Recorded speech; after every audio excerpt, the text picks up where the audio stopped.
అవునమ్మగారు. ఆవిడ ఫోన్ తీసుకుని మేడపైన బాల్కనీలో చాటుగా వెళ్ళింది.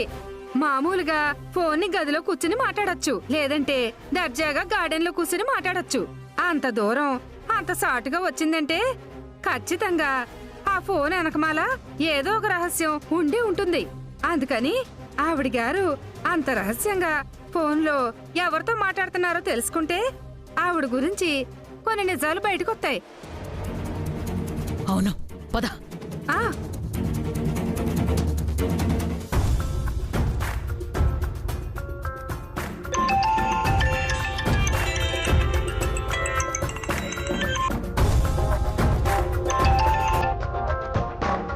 హలో హలో,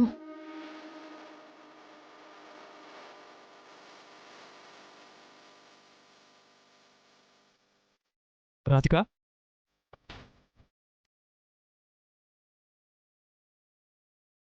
ఎలా ఉన్నారండి? నువ్వెలా ఉన్నావు రాధిక? బాగున్నావా? లేదంటే ఏదైనా ప్రాబ్లంలో ఉన్నావా? లేదండి, నేను క్షేమంగానే ఉన్నాను. నేను మీకు ఇచ్చిన మాట ప్రకారం పల్లవి యొక్క మరణం విషయంలో నేను నిర్దోషిని అని నిరూపించుకునే ప్రయత్నంలో ఉన్నాను. అందుకు సంబంధించిన ఆధారాలన్నీ సాధించే ప్రయత్నంలో ఒక మెట్టెక్కాను. చాలా చాలా త్వరలోనే నేను నిర్దోషిగా మీ ముందుకొస్తానండి. రాధిక, నీ నిజాయితీ, నిర్దోషిగా నిరూపించుకోవడానికి నీ తపన చూస్తుంటే నువ్వు ఆ నేరం చేయలేదని నాకు నమ్మకం కలుగుతుంది. అందుకే నువ్వు ఇంటికొచ్చే రాధిక, ఇద్దరం కలిసి ఆధారాలు సేకరిద్దాం. నువ్వు నిర్దోషివని నిరూపిద్దాం. లేదండి, నేను ఆధారాలతోనే తిరిగి వస్తానని మీకు మాటిచ్చాను. అలాగే వస్తాను. లేదంటే నేను ఓడిపోయినట్టే.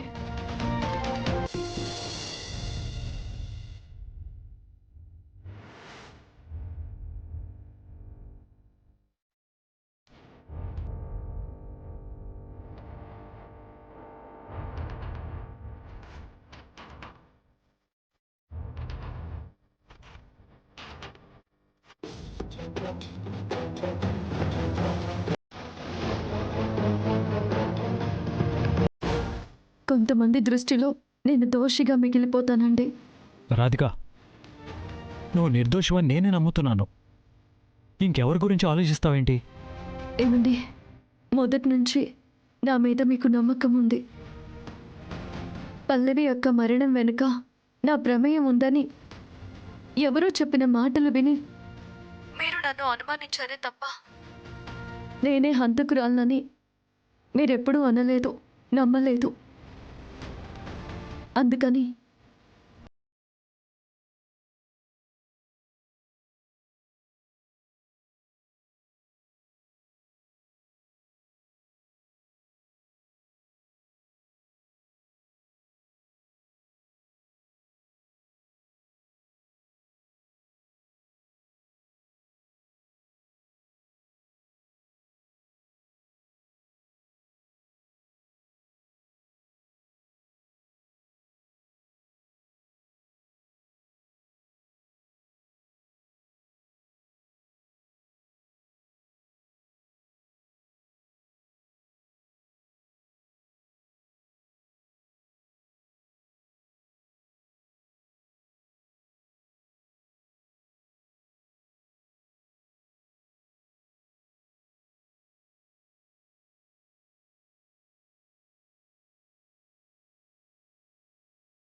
రాధిక,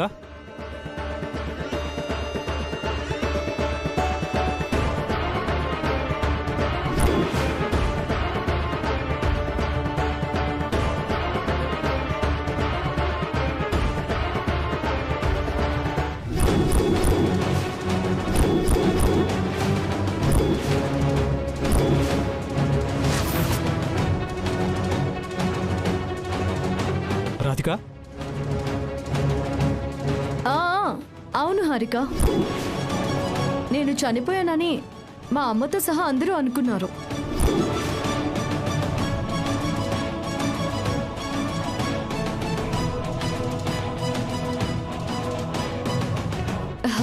ఒక డాక్టర్ నన్ను కాపాడారు. ఓకే హారిక, మా అమ్మ వచ్చింది. నాతో ఏదో పనుందేమో, నేను నీతో తర్వాత మాట్లాడతాను. Okay, bye.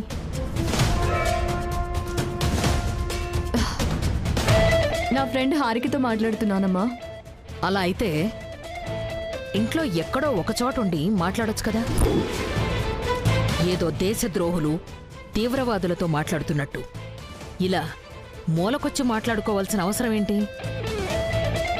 మా రూమ్లో సరిగా సిగ్నల్స్ రావడం లేదు. అలా అయితే హాల్లోనో బయటకో వెళ్ళి మాట్లాడుకోవచ్చు కదా. ఇలా చాటుకి రావాల్సిన అవసరం ఏంటి? అమ్మా, ఫోన్లో మాట్లాడుతూ సిగ్నల్స్ కలవడం లేదని ఇలా వచ్చాను. ఇక్కడ సిగ్నల్స్ కరెక్ట్గా ఉన్నాయి. ఆగిపోయి ఇక్కడే మాట్లాడుతున్నాను. అవును, ఇదంతా మనీళ్ళే కదా. ఎక్కడ ఫోన్ మాట్లాడితే ఏముంది? ఏదో పాకిస్తాన్ బార్డర్లో నేను అడుగుపెట్టినట్టుగా మాట్లాడుతున్నావేంటమ్మా? కూతురు వచ్చిందనే ఆనందం లేకుండా ప్రతి చిన్న విషయానికి కూడా అనుమానించడమే. అమ్మా, నాకు ఆకలేస్తుంది, భోంచేద్దాం. పదమ్మా.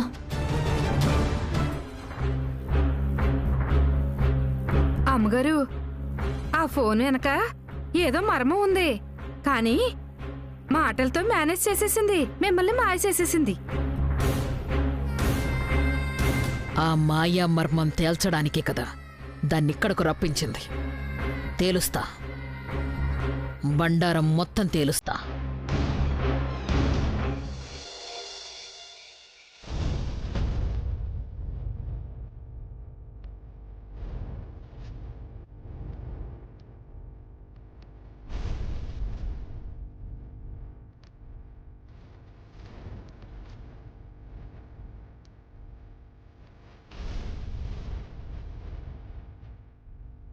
తను నిర్దోషం నిరూపించుకోవడానికి ఆధారాలను సేకరించడంలో పాపం రాధిక ఎన్ని ఇబ్బందులు పడుతుందో. ఆ ప్రయత్నం ఇద్దరం కలిసే చేద్దాం. ఇంటికి రమ్మని అడుగుతుంటే వినిపించుకోవట్లేదు. ఏమండి, వచ్చారా? నిలబడే ఉన్నారేంటి? కూర్చోండి. అమ్మా, అమ్మా, అమ్మా, అమ్మా, అమ్మా, రా కూర్చో, కలిసి భోజనం చేద్దాం. నేను తర్వాత తింటాను. అమ్మా, నీకు అసలే షుగర్.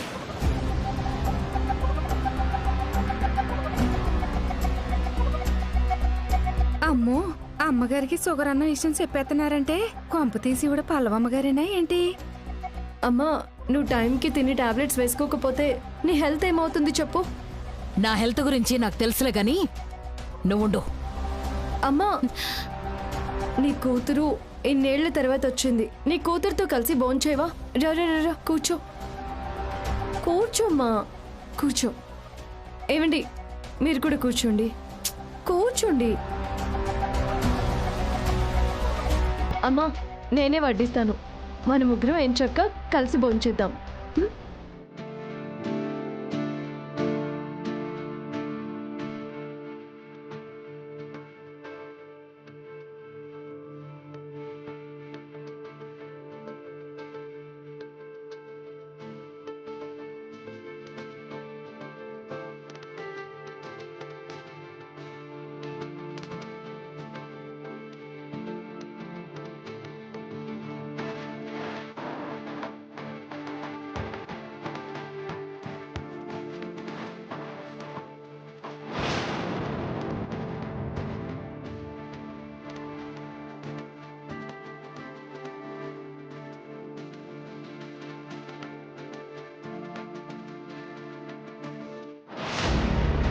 ఏదో ఒక విధంగా పల్లవిని అని నమ్మించాలని నువ్వు నటిస్తూ చాలా కష్టపడుతున్నావు. ఇప్పుడు నేను చేసిన ప్లాన్తో నీ నాటకానికి ముగింపు పలకబోతున్నాను.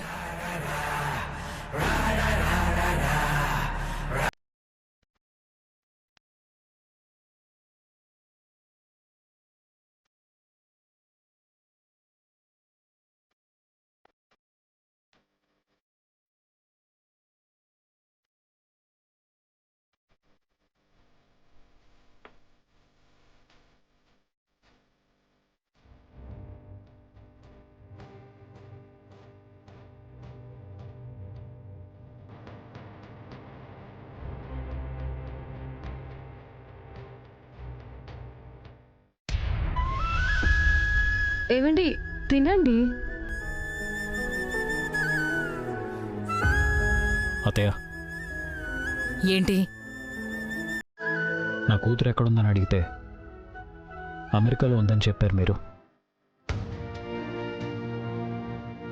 ప్రతి తండ్రికి బిడ్డతో ఆడుకోవాలని, ఆడించాలని, వాళ్ళతో గడపాలని, ఆనందంలో ప్రపంచాన్ని మర్చిపోవాలని ఉంటుంది. కానీ నాకు మాత్రం నా కూతురు ఎలా ఉంటుందో కూడా చూసుకునే అదృష్టం లేకుండా పోయింది. నా కూతుర్ని ఎప్పుడెప్పుడు చూస్తానా? తన నుదుటిపైన ముద్దు పెట్టి నేనే మీ నాన్ననమ్మా అని, నేను కళ్ళల్లో పెట్టుకుని యువరాణ్లా చూసుకుంటానమ్మా అని. కానీ నా కూతురు నాకు ఇవ్వకుండా మీరు నన్ను చాలా బాధ పెడుతున్నారు. అత్తయ్య, నా కూతురు రూపాన్ని చూసుకునే అదృష్టం నాకు లేకుండా చేశారు. కనీసం తన మాట అయినా వింటాను. ఒకసారి ఫోన్ చేయండి. ఫోన్ ఎందుకు చేస్తాను? ఎలా చేస్తాను? ఎందుకు చేయరు? నా కూతురుతో నన్ను ఎందుకు ఫోన్లో మాట్లాడేవరు? Excuse me mister Kartik Krishna, for your kind information, పాప ప్రస్తుతం నా మనవరాలు మాత్రమే. నీకింకా కూతురు కాలేదు. ఫస్ట్ ఆ విషయం తెలుసుకో, అర్థం చేసుకో. రేపో మాపో నా బిడ్డ నాకు ఇవ్వమని కోర్టు ఎలాగో మీకు ఆర్డర్ ఇస్తుంది కదా. ఎలా? ఏ విధంగా? ఏ విధంగా నీకు కూతుర్ని అప్పగించమని కోర్టు నాకు ఆర్డర్ వేస్తుంది? రాధిక వస్తేనే, నీతో కలిసి నీ ఇంట్లో ఉంటేనే పాపని నీకప్పగిస్తానని నేను కోర్టులో కండిషన్ పెట్టాను. కానీ నువ్వు రాధిక గురించి వెతకడం గాని తీసుకురావడం గాని నువ్వు చేయలేదు. పైగా పల్లవి రూపంలో ఉన్న దీన్ని తీసుకొచ్చి పాప తల్లి అని డ్రామాలు ఆడిస్తున్నావు. అమ్మా, డ్రామాలు కాదమ్మా, నేను నిజంగానే పల్లవిని, పాప తల్లిని. ఏయ్, అబ్బా! నువ్వు నీ వేషాలు, నువ్వు ఎవరో, ఎక్కడి నుంచొచ్చావో, నిన్ను ఎవరు తీసుకొచ్చారో, నీ చరిత్ర ఏంటో మొత్తం తేలుస్తాను. తొందరెందుకు, కంగారెందుకు? మిస్టర్ కార్తిక్ కృష్ణ, చట్టాల గురించి, సెక్షన్ల గురించి బాగా తెలిసిన పోలీస్ ఆఫీసర్వి నువ్వు. పాప కోసం ఇలా ఒక నకిలీ మనిషిని తీసుకొచ్చి నాటకాలు ఆడుతున్నందుకు దీంతో పాటు నువ్వు కూడా శిక్ష అనుభవించాల్సి వస్తుంది, గుర్తుపెట్టుకో. మీరు ఒక కన్న తల్లే కదా. కన్నబిడ్డ విషయంలో కడుపు తీపి ఎలా ఉంటుందో చూసిన వాళ్ళు, తెలిసిన వాళ్ళు. మరి నా కూతురు కోసం ఈ తండ్రి పడుతున్న బాధ మీకు అర్థం కాదా? ఏంటి? కన్న ప్రేమ, కడుపు తీపా, వీటి గురించి ఇప్పుడు నీకు అర్థమవుతోందా?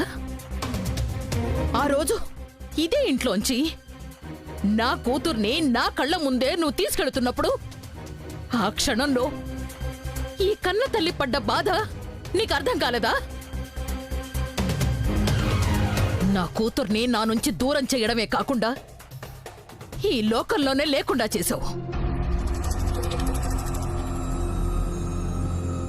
6 ఏళ్ల నుంచి నా కూతురి కోసం నేను అనుభవిస్తున్న ఈ కడుపు కోత నీకు కనిపించడం లేదా? నీకో కూతురుందని ఎవరో నీకు చెప్తే నువ్వు వినడం తప్ప నువ్వు దాన్ని చూడలేదు, పెంచలేదు. అలాంటి నీకే కూతురు అని అంత ప్రేముంటే, నవమాసాలు మోసి 20 ఏళ్లు పెంచిన నా కూతురు మీద నాకెంత ప్రేముండాలి? అది దూరం అయినందుకు నాకెంత బాధుండాలి? దాన్ని దూరం చేసిన నీ మీద ఎంత కోపం ఉండాలి? మీ వల్లే, మీ అర్థం లేని మనస్తత్వం వల్లే ఈ నష్టాలన్నీ జరిగాయి. ఆ రోజు మీరు మా ప్రేమను అర్థం చేసుకుని మా పెళ్లికి ఒప్పుకునుంటే పరిస్థితులు ఇంకోలా ఉండేవి. ఆ రోజు మీ మూర్ఖత్వంతో పల్లవిని ప్రతి క్షణం ఏడిపించారు. ఇప్పుడు అదే మూర్ఖత్వంతో నా కూతురు నాకు దూరం చేసి నన్ను బాధ పెడుతున్నారు. చిచి,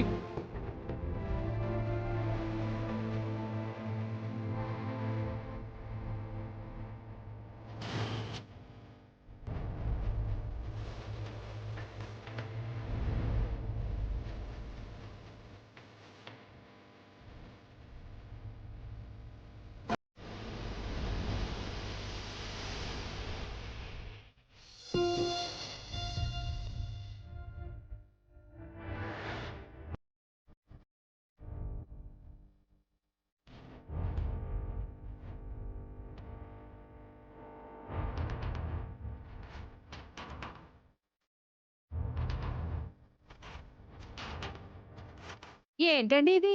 ఇది మైకు. ఆ గదిలో పెడితే ఏటవుతుందండి?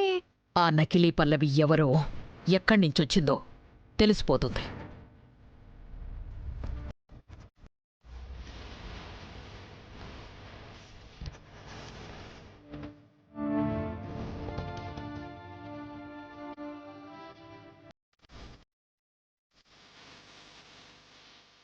నువ్వేంటి ఇక్కడ?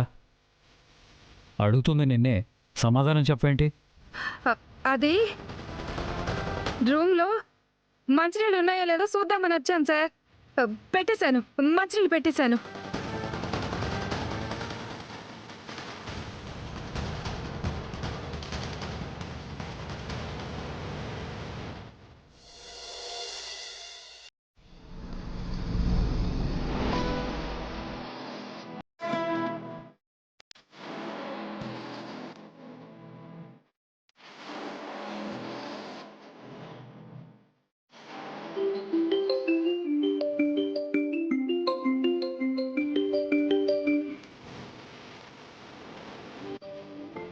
ఆ నకిలీ పల్లవి విషయంలో నేను చెప్పిన ప్లాన్ సక్సెస్ అయినట్టుంది. దాని నిజ స్వరూపం బయటపడినట్టుంది. ఆ హ్యాపీనెస్ని షేర్ చేసుకోవడానికి ఫోన్ చేస్తున్నట్టుంది.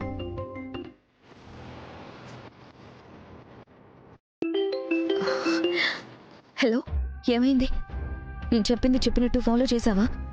ఆ నకిలీ పల్లవి బండారం బయటపడిందా? ఇప్పుడే వాళ్ళ రూంలో నువ్వు చెప్పినట్టుగానే సీక్రెట్ మైక్ పెట్టించాను. ఇప్పుడది భోజనం తీసుకొని రూంలో ఉన్న కార్తీక్ దగ్గరికి వెళుతుంది. వాళ్ళిద్దరి మాటల్ని బట్టి, వాళ్ళు మాట్లాడుకునే తీరును బట్టి వాళ్ళిద్దరూ భార్యాభర్తలు కాదు అని అర్థమైపోతుంది. దాంతో ఆటోమేటిక్గా అది నకిలీ పల్లవి అని తేలిపోతుంది. Wow, super super! ఇంకా సేపట్లో ద నాటకం బయటపడిపోతుందని ఊహించుకుంటుంటేనే పిచ్చి థ్రిల్లింగ్గా ఉంది. అలాంటిది అది దొంగ పల్లవి అనే మాటని స్వయంగా దాని నోటితోనే వింటుంటే అక్క మామూలు కిక్కుండదు. నువ్వొక పంచే, వాళ్ళ మాటలు నేను చెవులారా వినాలి. అది జిత్తులు మారని నేను తెలుసుకోవాలి. అందుకే ఆ వాయిస్ని నాకు కూడా కనెక్ట్ చేయి. అలాగే.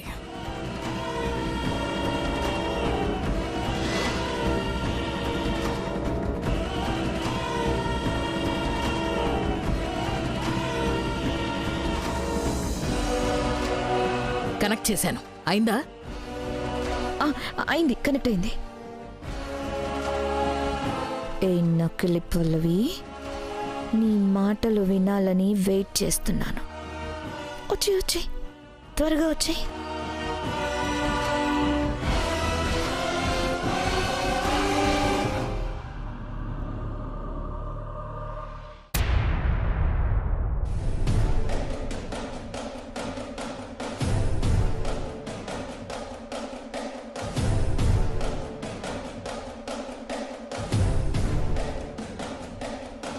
ఏమైంది సకల? వినండి.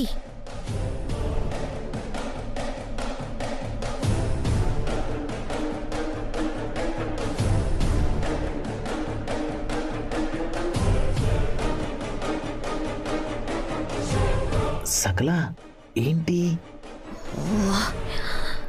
మెల్లగా మాట్లాడు.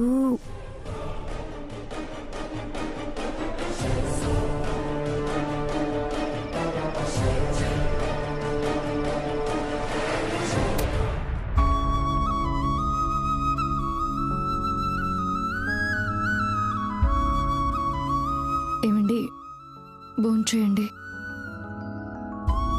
వద్దు. తినకపోతే ఎలా చెప్పండి? తినండి ప్లీజ్. తినాలని లేదు, ఇబ్బంది పెట్టదు. మీరు అన్నం తింటే ముద్దకో ముద్దు పెడతాను.